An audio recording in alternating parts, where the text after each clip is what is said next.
appreciate ang mga pagsulay sa atong kinabuhi. Amin po ba?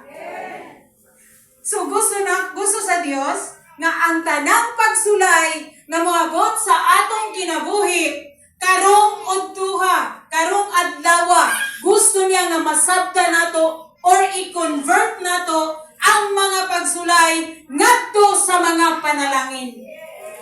Usahay manggod ang mga panalangin, commonly madungog nato kinahanglan nato financially involved because panalanginan ta sa Dios. Yes, amen.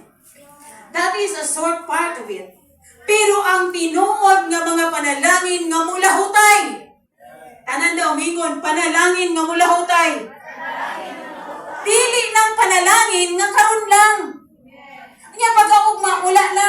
Murag ka ng one day millionaire ba? Gusto sa Dios nga ang panalangin na atay God expected end. Dili itong karon lang tani hayahay. Unya ang ending nato kalisod. Amen.